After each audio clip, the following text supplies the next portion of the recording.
So today's little walk and talk is, is about how I miss Michael Gove.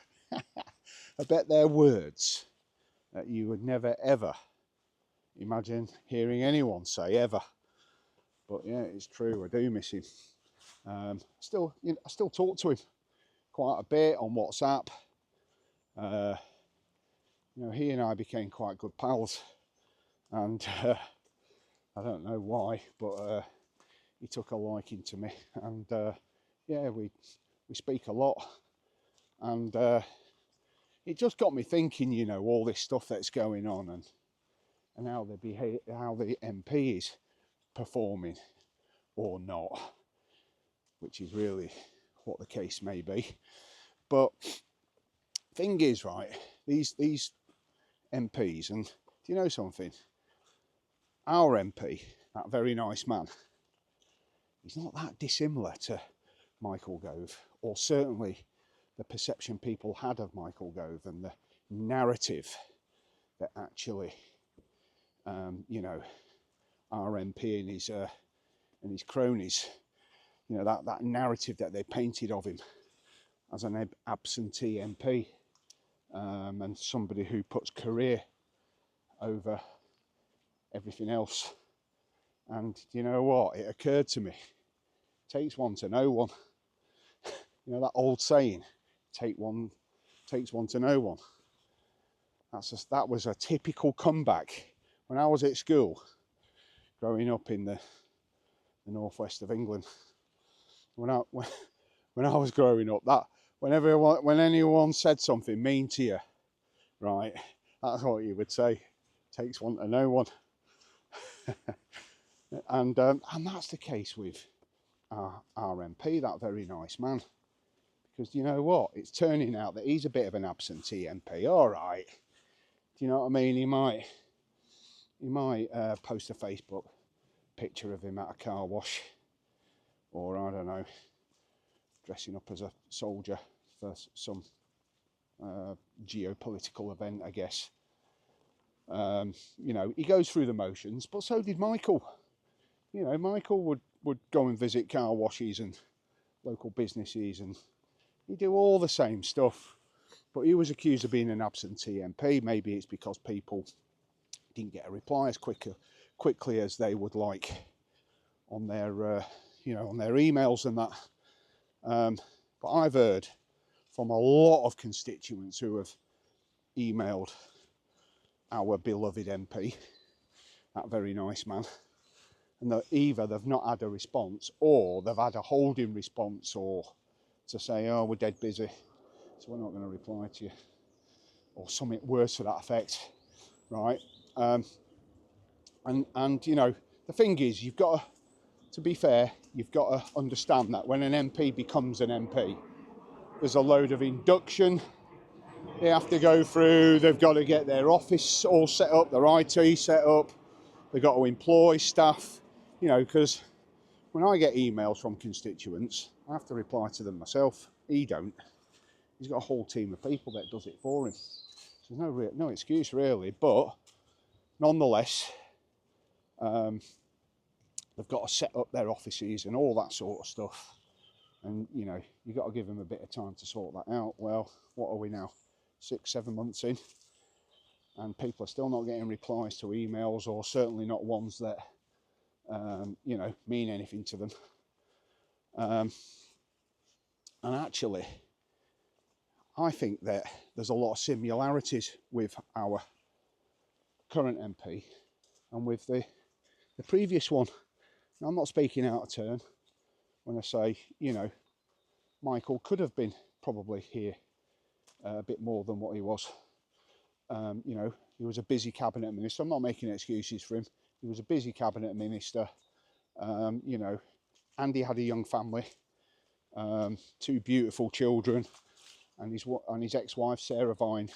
You might know her as a Daily Mail columnist. He was married to Sarah Vine. They're still very, very good friends, and why wouldn't they be? But yeah, he had a lot of things competing with his time.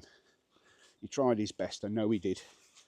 And also, whenever there was a major crisis, this was the intellect of the fella. This is a proper intellect. You know, Michael's a proper intellect. Mensa clever. That guy, I think he had a photographic memory. I was saying on a podcast that I recorded earlier on today with my friend Marissa Heath, check it out, The Best in Surrey, on all good podcasting platforms. Yeah, I was saying to her that I think he had a photographic memory. There was one time where he and I had a meeting with the MOD over at Ash Ranges, trying to sort out that problem they had over there, you know, with access to the ranges and all that. And Michael and I went over there. I forget what ministerial position he had at the time. He might have been the Chancellor of the Duchy of Lancaster or something like that. I can't remember. But he had a ministerial car, and he had the ministerial leather red box in the back of the car. And he said to me, "Do you want to lift back? This is after our meetings and that. Do you want to lift back?" I went, "Oh yeah, that'd be great." So anyway, in the back of the car, he said, "Forgive me, I can't chat. I've got to flipping catch up on these."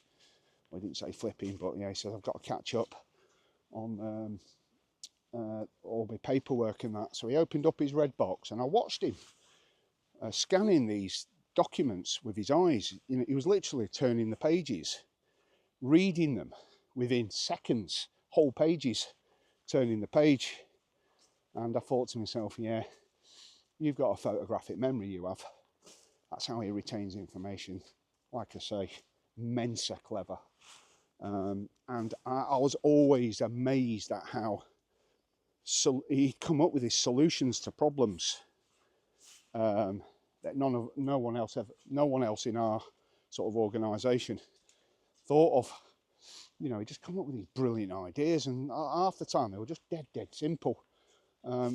So I do miss Michael, I really do, and especially now with all this that's going on. I think he would be performing quite differently to the current MP, and he'd be getting stuck in and trying to sort out the problem one way or another.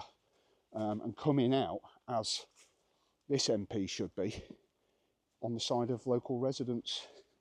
So yeah, just thought I'd say a few words about my pal Michael Gove. I know that won't make me very popular, because I know a lot of people didn't like him for whatever reason. I think that was partly his media persona, because you got to remember, you know, whenever there was a major problem, national crisis, he was involved in one way or another in trying to fix it. So during COVID, all right, you might not know this. I might enlighten you with something now. But, you know, Boris often said, "Oh, we had a good vaccination program. That was one of our major successes, was the vaccination program. The rollout of that, and the swift vaccination of, first of all, vulnerable people. And then, do you remember, they went down in different tiers of vulnerability, right down to people with no vulnerability, got the whole nation vaccinated, right? Well, what you might not know is that Michael Gove was dispatched to Israel by our then Prime Minister to go and check out how they were doing things, because it was internationally, it was globally recognised that Israel was leading the fight against COVID and their vaccination program and how they did it. Now, things are a little bit different in Israel, because they know exactly who every citizen is. It's just the nature of the state they are. It's a bit different here. But even so, he came back to the UK, and hang on, someone on my video here, I'll just stop it. No idea who that fella was, but he said to me, "Oh, I'm really sorry, I was having a run. So I'm really sorry, am I interrupting a Deach video?" That's great. Do you know what? That makes it all worthwhile, because I know people are starting to pay attention, which is great, really good. But yeah, I forget where I was at with that. But yeah, Michael Gove came back to the UK after his visit to Israel, and with all that he learnt, and he was involved, certainly at political level, in the successful rollout of the COVID vaccine to Great Britain. Now, there's loads of other things, and some people say, "Oh yeah, but it was him that did or didn't do a good job of Brexit or whatever it may be. You know, he didn't get everything right, and he's the first person to admit it. Very first person to admit that he didn't get everything right. But I have a huge amount of respect for Michael Gove. You know, think about it, right? He was adopted. He wasn't an Etonian. I think he did go to Oxford though, but he wasn't an Etonian like at the time when David Cameron was Prime Minister. I think he was probably the only member of the front bench that wasn't an Etonian. Dead normal guy, comes from a dead normal family in Scotland that adopted him. I love that. Remember that video of him dancing in the disco in, where was it, Aberdeen, I think? That was hilarious. And he's done some other goofy shit like that, and that's why I love him, because he's just a dead normal guy. And now you've got to respect what he's achieved. Come from nothing to be one of the most successful parliamentarians of all time. I mean, flipping heck, under the Conservative 14 years, well, even before they got into government, he was, you know, shadow education minister, I think, if I remember right. And then when the Conservatives won control of the government off Labour back then, with David Cameron as PM, you know, he's been in ministerial positions pretty much most of the 14 years. I think he had a brief time on the naughty step under Theresa May.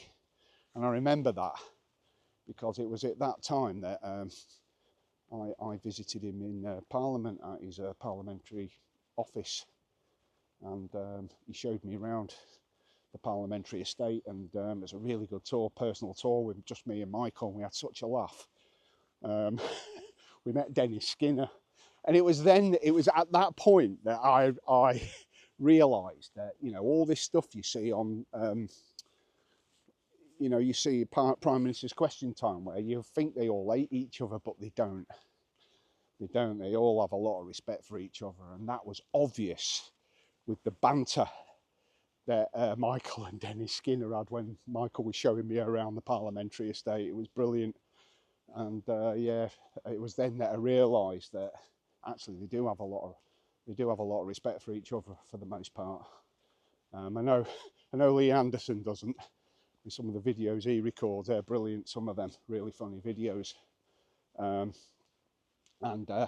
I also respect Angela Rayner. I mean, I don't really agree with anything she says, but you've got to respect a girl from Stockport. Now, I know Stockport well.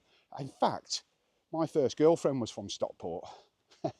Never forget. Oh, no, she wasn't. No, she wasn't. She was from Sale, near enough. But anyway, I know that manor well.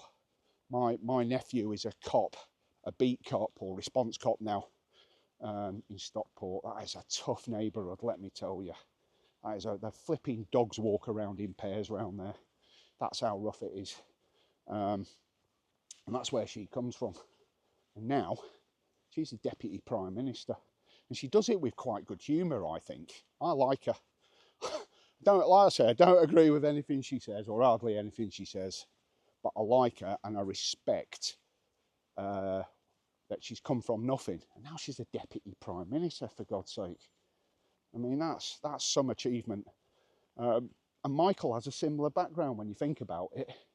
I mean, I know he's probably a lot more educated than Angela Rayner, but so what? And I'd like to think he probably has quite a lot of respect for her as well. Never asked him. I might do the next time I speak to him. But anyway, just some random thoughts about how I miss my mate Michael Gove.